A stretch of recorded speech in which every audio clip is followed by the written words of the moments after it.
नमस्कार दोस्तों, स्वागत है आप सभी का आपके अपने channel be happy with Manish के दत्त पर।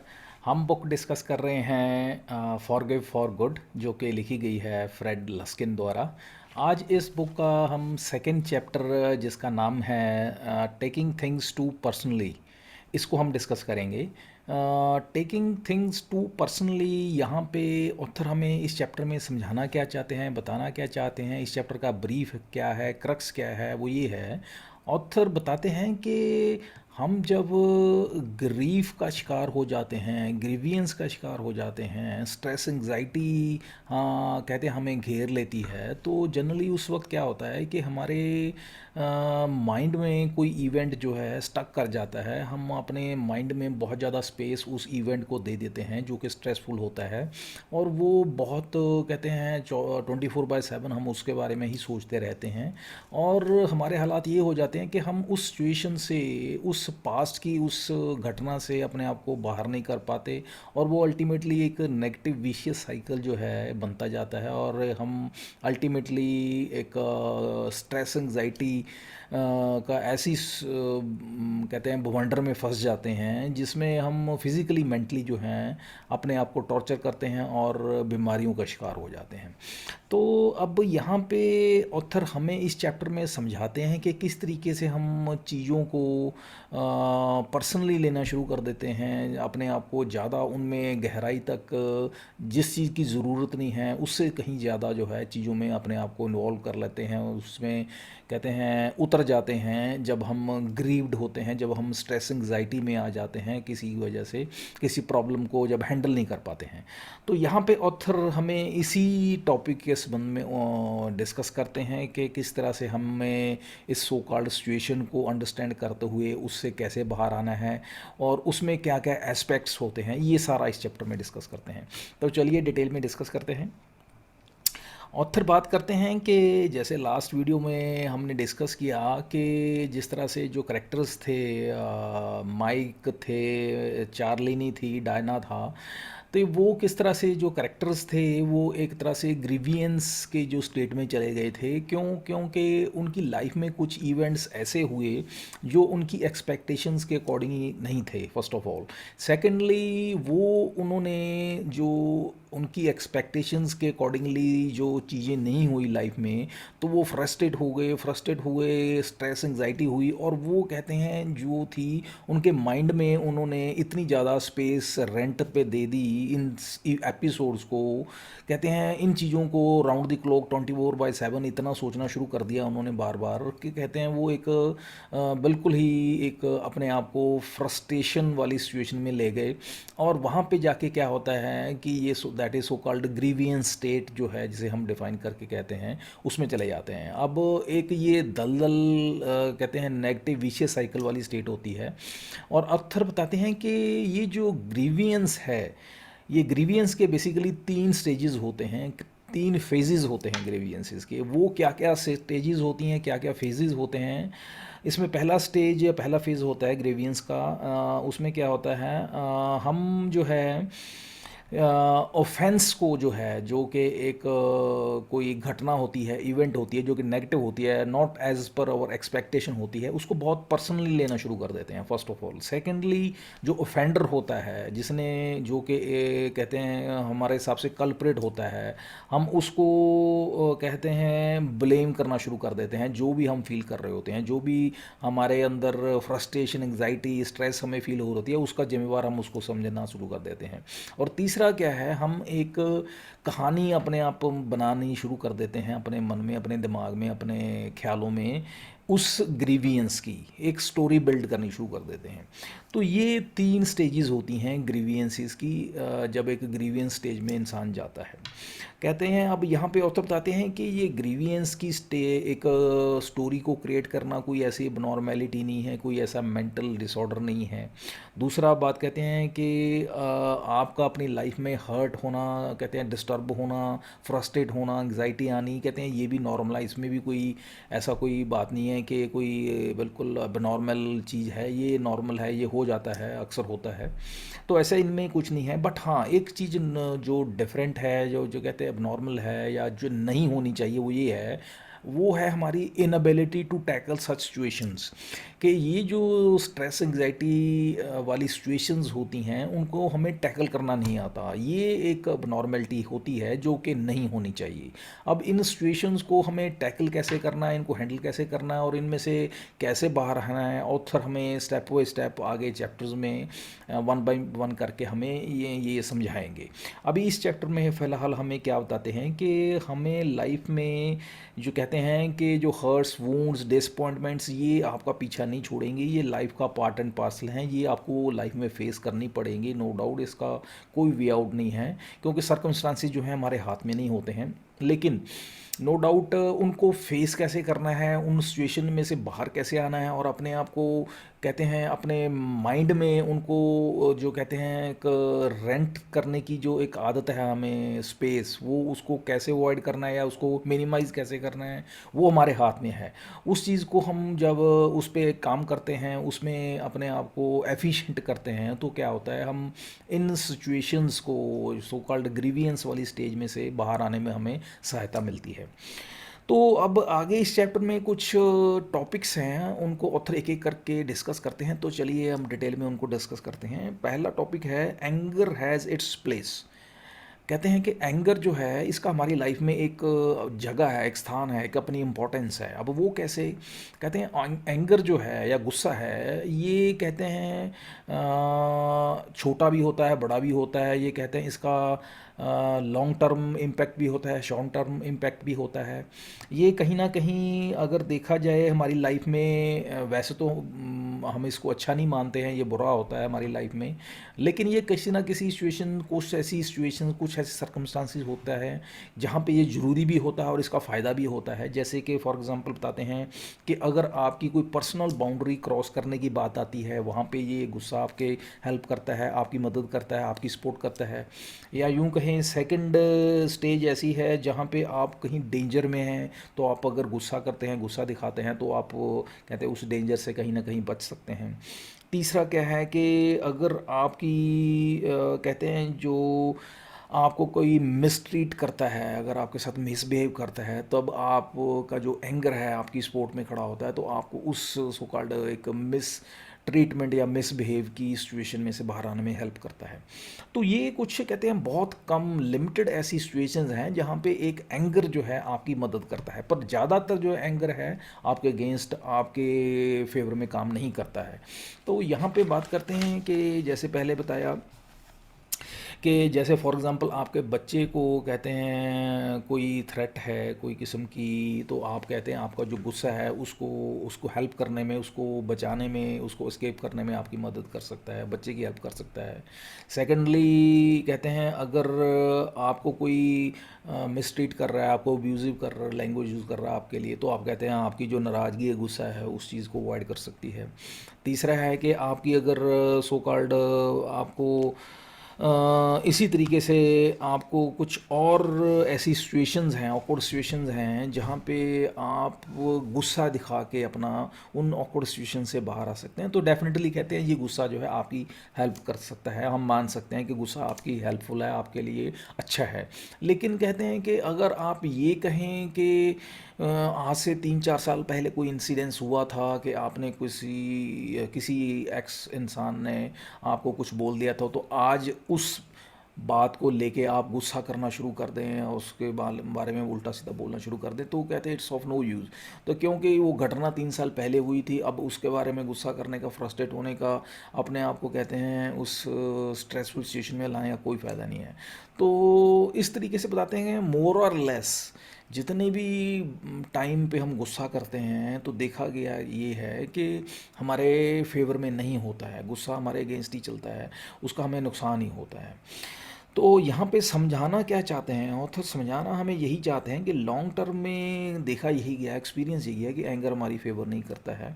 बट हाँ, ये कहते हैं कि जो फ्रस्ट्रेशन है, होपलेसनेस है, डैमेज रिलेशनशिप्स हैं या हेल्थ प्रॉब्लम्स हैं, ये कहीं ना कहीं रिजल्ट इन करती हैं अगर हम अपने एंगर पे कंट्रोल नहीं करते हैं, या एंगर जो हमारा है एक तरीके से अनकंट्रोल्ड होता है, या एंगर हमारे लाइफ में में ज़रूरत से ज़्यादा होता है। तो कहीं ना कहीं एंगर जो है हमारी लाइफ में एक तबाही का कारण बनता है, और हमारी लाइफ में स्ट्रेस एंग्जाइटी का कारण बनता है, और कहीं ना कहीं हमें एक ग्रीवियंस की स्टेज में पहुंचाने का काम करता है।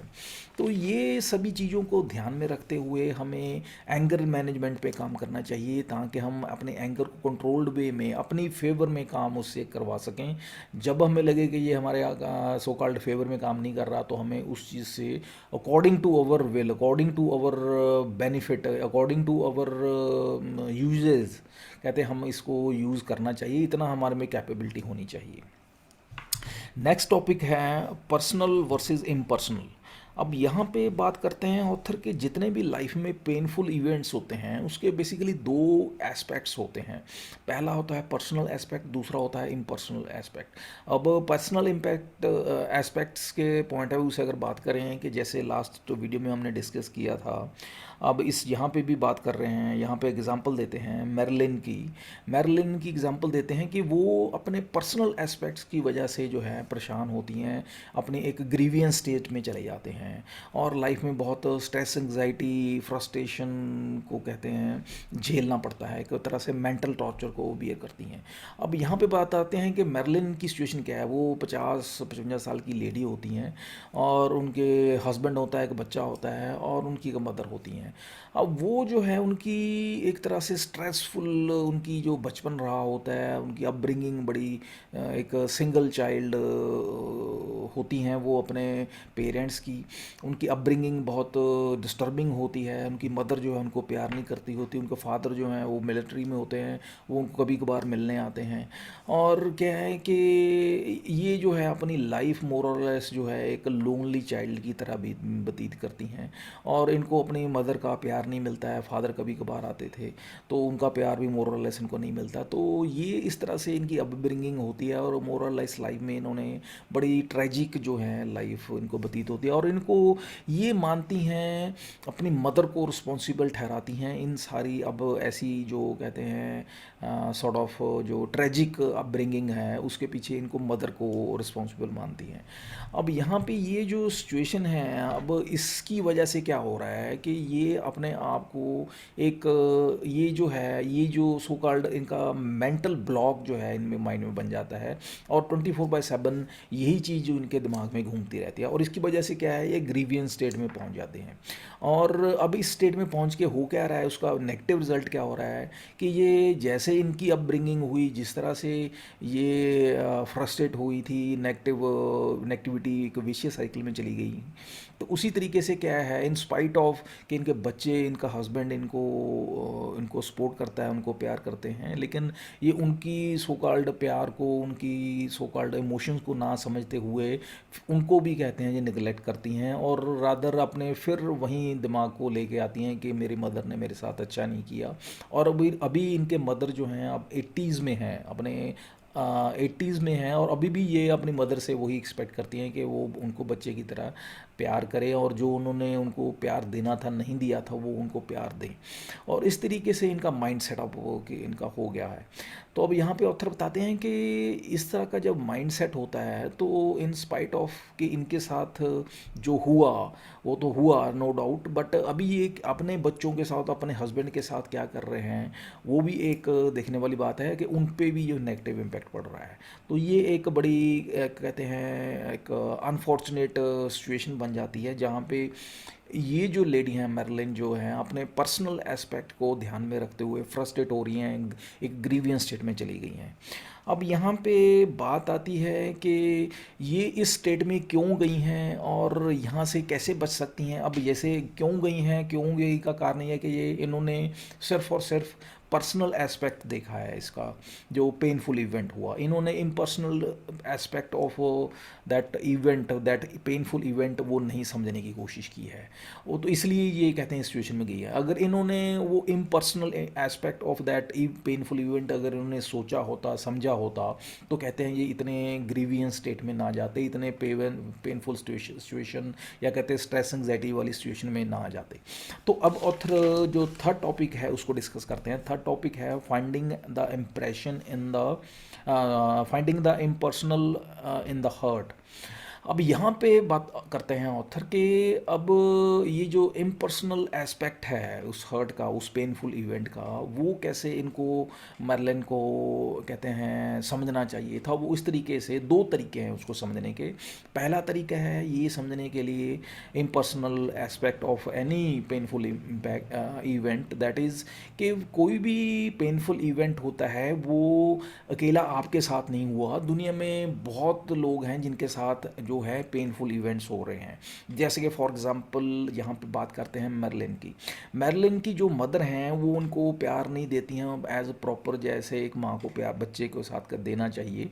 तो कहते हैं ये, इनको लगता था कि ये अकेला मेरे साथ ही हुआ और मेरे साथ बहुत गलत हुआ एंड ऑल दैट, और इनको दूसरों को बारे में कभी सोचा ही नहीं। तो ये इनकी सबसे बड़ी गलती थी, क्योंकि जैसा ऑथर ने बताया कि ऐसी दुनिया में बहुत सारे ऐसे केसेस हैं, बहुत सारी ऐसे माएँ हैं जो अपने बच्चों को प्यार जो उनको डिज़र्व करते हैं बच्चे, वो नहीं दे पाती हैं, नहीं देती हैं। तो कहते हैं ये जो एक इम्पर्सनल एस्पेक्ट है पेनफुल इवेंट का, अगर ये उन्होंने समझा होता, सोचा होता, तो शायद वो कहते हैं वो उनका जो माइंड सेट है वो इतना नेगेटिव ना होता, इतने वो स्ट्रेसफुल सिचुएशन में ना जाते, इतनी एंग्जाइटी उनको ना होती। और सेकंड जो तरीका है इस इम्पर्सनल एस्पेक्ट को समझने का पेनफुल इवेंट का, वो है कि आप ये मान के चलें ये जो इवेंट हैं, पेनफुल इवेंट हैं, ये कहते हैं जो भी आपके साथ जिसको भी आप समझते हैं कि रिस्पॉन्सिबल है ये पेनफुल इवेंट के लिए, वो आपको इंटेंशनली पेन नहीं दे रहा है, वो आपको जानबूझ के कहते हैं पेन में नहीं झोंक रहा है।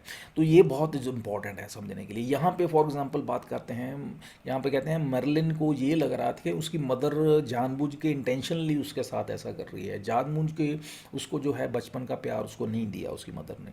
बल्कि असलियत यहाँ पे ये है कि कोई भी पेरेंट्स ऐसा नहीं होता है कि जो कि अपने बच्चों को इस तरीके से मेंटल टॉर्चर करे, परेशान करे, या उनको जो उनका प्यार है बचपन का उनको ना दे। अब यहाँ पे समझना क्या चाहिए था उनको, जो अंडरस्टैंड करना चाहिए था, रैशनली उनको सोचना चाहिए था मर्लिन को, वो ये कि मदर ने उनके साथ ऐसा बिहेव किया तो उसके पीछे कारण क्या था। उसके पीछे के लिए जो ऑथर बताते हैं कारण क्या था, उसके पीछे भी कारण था कि उनकी मदर ने उनके साथ ऐसा क्यों बिहेव किया। उसके पीछे दो तीन कारण हमारे साथ ऑथर शेयर करते हैं। वो ये, फर्स्ट ऑफ ऑल, कि उनकी जो मदर थे, मर्लिन के जो मदर थे, उनका भी आगे जो कहते हैं बचपन था वो भी अच्छा नहीं गुजरा था, उनके पेरेंटल डिस्प्यूट था फर्स्ट ऑफ ऑल। सेकेंडली, उनको जो सो कॉल्ड मर्लिन के जो पेरेंट्स थे, या कहते हैं मदर और फादर, उनकी जो आपस की बॉन्डिंग थी वो भी अच्छी नहीं थी, क्योंकि उनके फादर जो थे मिलिट्री में थे, उनका जो कहते हैं उनका जो सो कॉल्ड मैरिड लाइफ थी वो भी अच्छी नहीं थी, क्योंकि वो कभी कभार आते थे घर। और थर्ड वन था कि जो उनके फादर थे, मर्लिन के फादर थे, वो उनकी वाइफ यानी कि इनकी मदर की बजाय इनको ज़्यादा प्यार करते थे, और वो कहीं ना कहीं कहते हैं एक तरह से फ्रस्ट्रेशन उनकी मदर के माइंड में इस चीज़ की थी। तो इस तरीके, इसकी वजह से भी वो इनके साथ वो कहते हैं प्रॉपर उनकी बॉन्डिंग नहीं थी, इनको प्यार नहीं करती थी। तो कहते हैं अब यहाँ पे ये जो मर्लिन थी, ये एस्पेक्ट्स जो हैं नहीं कंसिडर कर रही हैं, तो ये उनको कंसिडर करना चाहिए था। अब ओवरऑल अब ऑथर यहाँ पे ये बताते हैं कि ये तो था एक वन एपिसोड या वन इंस्टांस जो कि मर्लिन के संबंध में है, लेकिन इसी तरह से दुनिया में जब भी हम बात करते हैं impersonal aspects of any painful events, तो कहते हैं हम देखते हैं बहुत सारे ऐसे इवेंट्स होते हैं, ऐसे एपिसोड्स होते हैं, ऐसे इंस्टांसेस होते हैं जहाँ पे हमें ये पता चलता है कि कहीं ना कहीं फर्स्ट ऑफ ऑल जो इवेंट्स हैं, पेनफुल इवेंट्स हैं, वो कहते हैं अकेले आपके साथ नहीं हो रहे हैं। आप पहले आप ये समझ के चलें, वो बहुत लोगों के साथ हो रहे हैं जिनके बारे में आपको पता ही नहीं है।